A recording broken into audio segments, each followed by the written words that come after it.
Saudara putra Presiden Joko Widodo Gibran Rakabuming Raka jadi pembicaraan warganet setelah dirinya dipilih sebagai bakal calon wakil presiden mendampingi Prabowo Subianto. Gibran dibicarakan secara positif juga dengan sentimen negatif.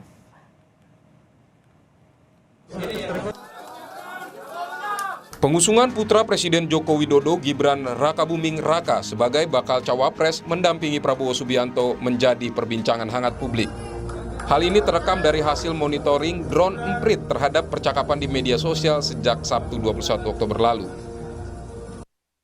Menurut monitoring, diusungnya Gibran jadi bacawa pres ditanggapi dengan sentimen negatif netizen mencapai 41%. Sementara warganet yang membicarakannya secara positif sekitar 39%. Sisanya yaitu 20% menanggapi pencalonan Gibran dengan nada netral. Sementara di media online, berita soal Gibran menjadi bacawa pres pun mengemuka. Menurut pantauan drone emprit, sentimen negatif di media online 19%, sementara yang positif 56% dan yang netral 25%. Sejumlah reaksi emosi warganet pun dicatat, diantaranya kecewa dengan penunjukan Gibran sebagai bacawa pres, publik percaya pemilu 2024 penuh settingan seperti putusan MK, dan juga reaksi yang menonjol adalah terkejut akhirnya Gibran berpasangan dengan Prabowo Subianto. Pembicaraan soal Gibran mencapai puncaknya pada 22 Oktober malam ketika dirinya dideklarasikan menjadi bakal cawapres dari Koalisi Indonesia Maju. Namun meski jadi pembicaraan, Gibran tak terlalu merespon.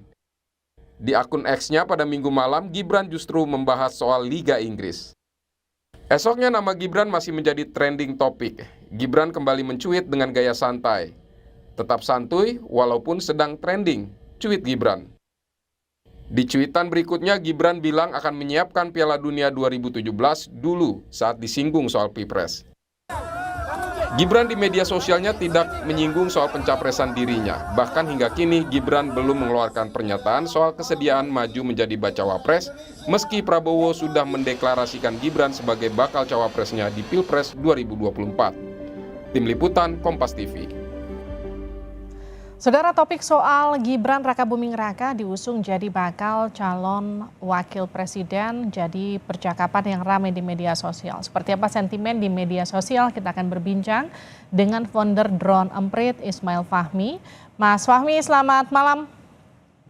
Selamat malam, Mbak Livi. Mas Fahmi, saya mau lihat dulu dari drone emprit pantauan soal Gibran di media sosial itu seperti apa? Jadi kalau dilihat media sosial itu sesuai dengan percakapan dari para pendukung ya dan dari netizen juga. Jadi ada kira-kira 3 klaster lah atau 3 tempat klaster.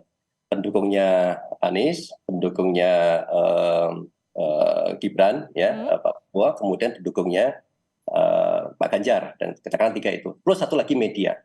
Dan kalau kita lihat pendukung katakan dari Pak Jokowi yang kemudian mengarah ke Prabowo ya, itu cukup besar ya, pendukung Pak Ganjar juga sangat besar. Sehingga kalau dilihat sentimennya ini hampir besar juga.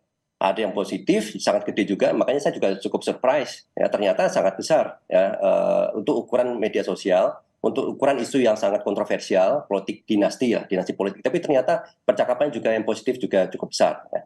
Dan ini yang muncul ya di media sosial. Kalau di media online kan kebanyakan memberitakan ya, pemberitaan yang disampaikan terkait dengan gerakan dari Gerindra, gerakan dari pencapresan itu cenderung tonnya memberitakan saja, bisa netral cenderung ke positif. Hanya beberapa yang sifatnya katakan dari media seperti Tempo yang sangat kritis. Tapi yang pemberitaan yang sifatnya kritis ini masih kurang banyak ya kalau dilihatnya, sehingga tone di media online cenderung lebih positif gitu. Ya, narasi seperti apa yang kemudian dimunculkan kalau kita bicara soal pembicaraan Gibran di media sosial? Di media sosial yang paling besar itu kekecewaan.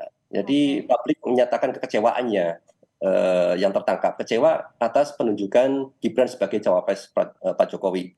Kemudian ada semacam keyakinan ya, trust bahwa Pilpres 2024 nanti itu akan penuh dengan settingan drama ya. Seperti hanya putusan MK sendiri yang dipercayai oleh publik itu adalah settingan. Meskipun dinyatakan oleh Ketua MK bahwa yang dilakukan itu sifatnya konstitusional, ya, mengevaluasi norma, tetapi publik juga mereka bilang kita tidak bodoh, bahwa ini adalah settingan, pasti ada arahnya ke hubungan kekeluargaan itu. Kemudian yang ketiga adalah ternyata publik terkejut, ada keterkejutan. Awalnya masih ada harapan lah, pemikiran bahwa Gibran tidak akan diangkat oleh Gerindra, tapi ternyata terkejut, ternyata jadi diangkat menjadi cawapres. Sudah dinyatakan bersama-sama oleh para pimpinan koalisi itu. Mas Ismail, kalau kita lihat di media sosial khususnya Gibran itu punya nggak sih pendukung loyalnya sendiri yang nggak terbayang-bayang dengan sosok Pak Jokowi? Kalau saya lihat dari tracknya ya, dari sebelumnya, Gibran punya pendukungnya sendiri, tetapi saya lihat masih besar dari bayang-bayang Pak Jokowi, ya nggak bisa dilepaskan ya dari Pak Jokowi itu sendiri. Dari mengingat Pak Jokowi kan sudah mau selesai, jadi timnya itu akan pergi kemana kan gitu, ke Ganjar atau kemudian ke Gibran. Dan selama ini sudah ada tim yang saya perhatikan sangat loyal kepada Gibran ini di dalam setiap postingannya, dengan gaya yang seperti tadi dinyatakan dia tidak kelihatan pusing dengan pencalonan. Ketika publik ramai membahas dia malah membahas hal yang lain. Ini adalah teknik-teknik yang sangat bagus, yang brilian ya, saya lihat ya, sehingga tidak banyak statement yang blunder gitu ya. Karena tidak banyak buat statement, jadi nggak banyak blundernya. Jadi hal-hal yang sifatnya negatif nggak muncul juga di situ. Jadi publik pun dibuat bingung sebetulnya arahnya kan kemana. Gitu. Mas Ismail, ini yang kemudian jadi pertanyaan juga. Jadi medsos itu dipegang admin atau dipegang Gibran sendiri sebetulnya? Karena ini seperti dua sosok yang berbeda, ketika bicara di medsos terlihat sangat luas, tapi ketika kemudian bicara di depan media mainstream begitu nampak terkesan sedikit kaku. Saya tidak tahu ya, karena nggak pernah ketemu dengan timnya, tetapi semua ini kan tidak mungkin dilakukan sendiri ya. Ketika seseorang tokoh itu sangat sibuk ya dengan pemerintahan, dengan bertemu dengan banyak acara dengan tokoh ini, tokoh itu, organisasi ini itu, dan nggak mungkin lah dia bisa fokus menyusun strategi, membaca situasi, emosi dari netizen. Ini harus dilakukan oleh tim. Bagaimana tampil di media sosial, bagaimana tampil di publik, ketika diwawancara dan seterusnya, itu sudah dipikirkan sedemikian rupa sehingga menurut saya yang saya lihat sehingga hasilnya akan positif lah gitu. Hal yang dan masih cukup ramai sampai sekarang pembicaraan soal Gibran. Masih cukup ramai. Sebagai contoh lagi, misalnya gini ya, Gibran dikatakan kurang pengalaman, ya, katakan ikut dari Pak Jokowi, malah bukannya dilawan itu, malah diakui, gitu, membuat buku yang menyatakan bahwa ya ini ikut-ikutan Bapak, misalnya kayak gitu, yang menyatakan nggak bisa lagi publik kemudian menyerang dengan isu-isu yang selama ini publik lihat itu sebagai kelemahan. Kelemahan itu sudah diakui. Gitu. Ini suatu teknik yang saya kira sangat brilian dari timnya. Oke. Jadi kalau kita bicara sekarang percakapan soal Gibran, apakah cukup bisa menarik magnet anak-anak muda, Mas Ismail? Nah ini yang menarik ya, anak-anak muda kan melihat kadang tidak dari esensi. Misalnya sedikit persentase mereka yang ada di akademisi melihat ini ada politik dinasti misalnya ya, politik dinasti. Kemudian ada yang paham secara hukum ini melanggar konstitusi misalnya, atau konstitusi sengaja dibuat-buat, sengaja diatur-atur misalnya. Tapi yang paham ini kan sedikit.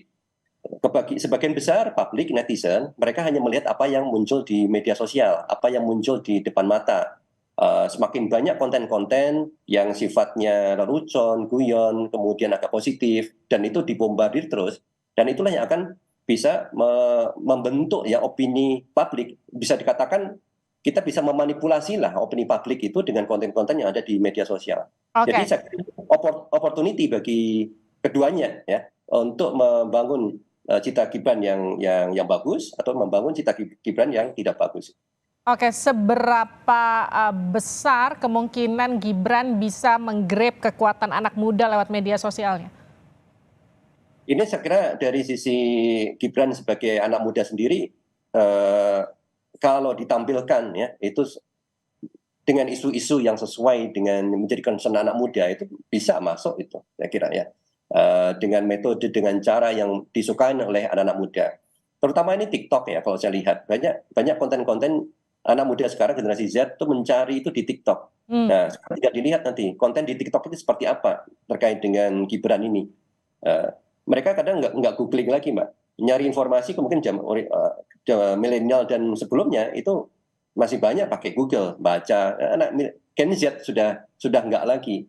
Mereka langsung melihat video aslinya, komentar dari tokoh A, tokoh B, mereka yang kontra dilihat langsung. Dan ini ada banyak di TikTok. Nah, sekarang kita tinggal lihat bagaimana nanti perang informasi, itu, perang narasi yang terjadi di platform media sosial, terutama TikTok itu yang banyak kasus. Terima kasih Mas Ismail Fahmi dari Drone Emprit sudah bergabung bersama kami di Sapa Indonesia. Malam sehat-sehat, Mas.